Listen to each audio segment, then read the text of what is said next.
hearing from Kiambu and other areas, losing quite a number of mothers.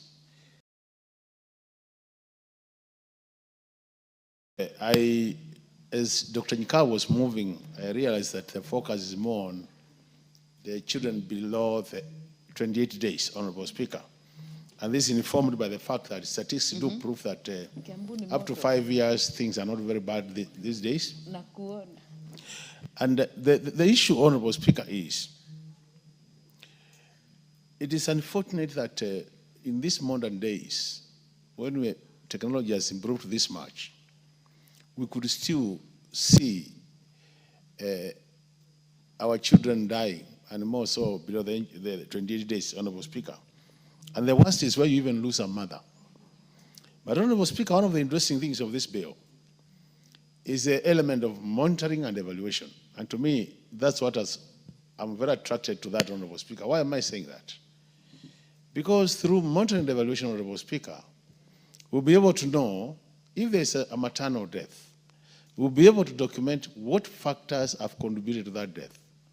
And as a result of that, then we can come up with the mechanisms which change the scenario. At the same time, Honorable Speaker, after documenting the factors, then as a House, we could be in a position to determine how much resources are required to address the shortcomings. And that is critical. Honorable Speaker, when you watched the story of Kiambu the other day, as a Kenyan, I felt really bad. And you know, Honorable Speaker, there has been this debate between Linda Mama and the new share proposals, which one is more superior.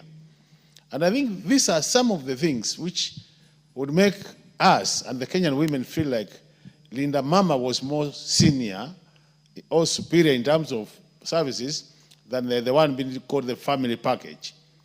Why am I saying that, Honorable Speaker? Because since we got into devolution, one of the health is one of the functions which was developed, Honorable Speaker.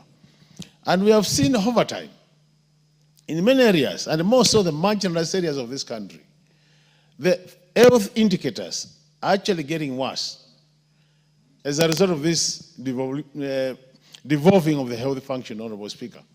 And that's why I think this bill becomes very important, because the bill is going to provide a legal framework where all over the country now, we should be able to know if a mother dies, what is the cause of that death? If a child dies, what is the cause of that death? And then we'll be able to mainstream, Honorable Speaker, those services which are required to ensure that that does not happen. And that's why I agree with what Honorable Mayaka is saying in terms of looking at clause by clause. You can see there is a very structured way to ensure that mothers don't die. And even there are also issues where there will be even advice on what to do. There are also follow-up mechanisms to make sure that we minimize this area where mothers die as they give birth, Honorable Speaker. And this is important, and I think as a House, we need to support this bill. And what I would be requesting, Honorable Nyika, is possible to fast track, so that even after this second reading, Honorable Speaker, the third reading is taken up very quickly by the House business, so that within a very short time, this becomes an act of Parliament, which will now support the whole process. And then, Honorable Speaker, it would also be unfortunate, like what is happening in Kiambu, and it was documented, that if we just buried our heads in the sand, Honorable Speaker, I think when such things happen, it's important really to take action immediately, because losing one more life is too many to lose, Honorable Speaker.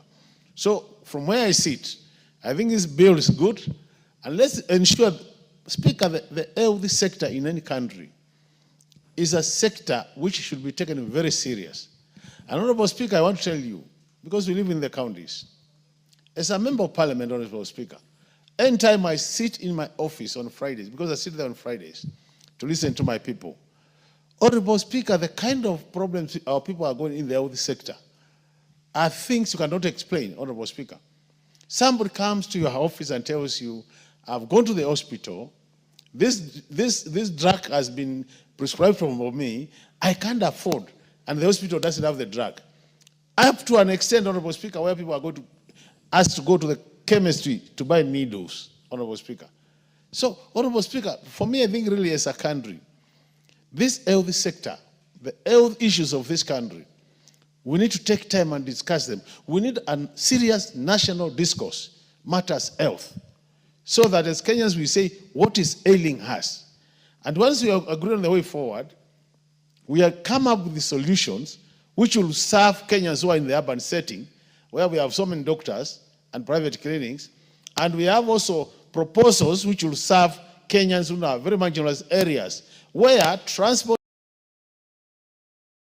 is a serious problem.